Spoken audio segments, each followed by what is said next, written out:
Hi people, it's Archivist here, and today I am here to talk to you about StarCraft 2.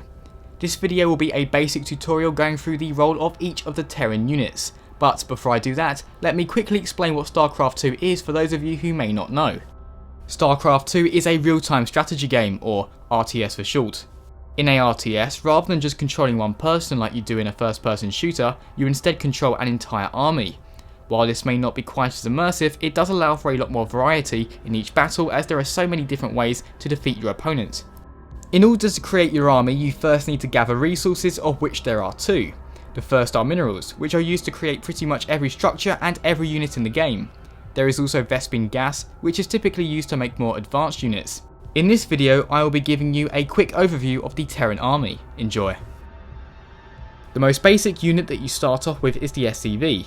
These are builder units which can be used to create structures for the Terran, but can also collect resources and return them to your base. While they can indeed fight, their low health and weak damage output means that they aren't exactly ideal warriors. The Marine is one of the most iconic StarCraft units and is also one of the most versatile. The Marine uses an assault rifle that can fire at both ground units and air units. By themselves, Marines are not very effective, however their cheap build cost means that you can very quickly create an effective group. The Marauder is a slightly more expensive ground unit that has more health and damage than the Marine. Their grenade launchers are especially effective against enemy armour. They can also be upgraded with concussive shells that slow enemy movements. Although the Marauder is a fairly reliable ground attacker, they cannot shoot air units. The Reaper is a fairly specialist unit. The jetpack not only allows it to move faster than standard infantry, but also means it can jump up and down cliffs. The Reaper is great for attacking enemy supply lines in the early game, however in the late game it isn't nearly as effective. The Ghost is the most specialised of the Terran infantry. These assassins make use of snipers that can attack both ground and air units for a moderate amount of damage.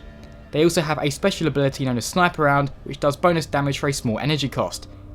They can also deploy an EMP, which damages Protoss shields and reveals cloaked units. The Ghost can also activate a personal cloaking device, allowing it to become invisible. Finally, the Ghost can also call down a tactical nuke. Moving on to Terran vehicles, the Helion is an incredibly fast car equipped with a flamethrower. The Helion is great for outmaneuvering large groups of weak units such as Zerglings or Marines. It also makes for an effective scout. You can even upgrade the Helion so that it can transform into the Hilbert. The Hilbert has a slightly different firing pattern to the Helion that makes it better for taking on units closer to it. It also has enhanced armour, however it does move a great deal slower than the Helion. My favourite unit in the Terran army though would have to be the Siege Tank. In its normal mode, the tank can move around freely with a direct fire cannon. After entering Siege mode, the tank gains a more powerful area of effect cannon, however it cannot move. The newly introduced Widow Mine is unable to attack by default. The Widow Mine can only attack when burrowed underground, and it must recharge after every missile launch. However, when it does fire, the Widow Mine does heavy damage to both ground and air units, making it great for ambushes. The mighty Thor is a walking gun battery capable of attacking both air and ground units to deadly effect. The Thor can use javelin missiles against air units, which make it perfect for destroying swarms of tightly packed enemies. While the Thor is indeed very powerful, it is weak against large numbers of ground units such as Zerglings, Marines or Zealots, because it can only damage one unit at a time. Moving now to the Terran air fleet, I'll start off with the Medivac. The Medivac has two main uses, transportation and healing. If your biological units such as Marines are taking a lot of damage in battle and you don't want to retreat them, a Medivac can be used to heal them back to full health. This however does make the Medivac a prime target. The Viking, like the Helion, has two modes. In aircraft mode, it is a competent air-to-air fighter that fires bursts of missiles that make it effective for hit-and-run attacks.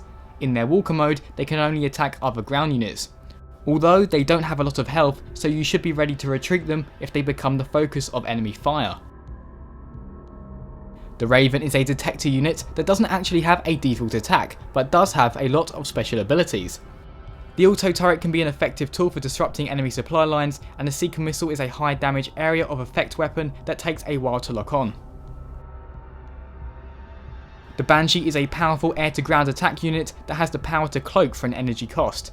If your opponent hasn't prepared for an invisible attack, the Banshee can be absolutely devastating. It is vulnerable however to other air units, as it has no way of retaliating. Finally, we come to the battlecruiser, an absolute juggernaut of a unit capable of taking enormous amounts of damage before going down. The battlecruiser doesn't come cheap though, and so you must make sure that they are worth the investment. They are able to attack both air and ground units, however their damage output isn't particularly high. The battlecruiser can also be upgraded to use the Yamato cannon, which deals a huge amount of damage to its target. That was just a quick overview of the Terran army. If you haven't played StarCraft 2 before and want to give it a try, I would definitely recommend playing as the Terran first, as their mechanics are very intuitive. As always people, thanks very much for watching, and see you next time.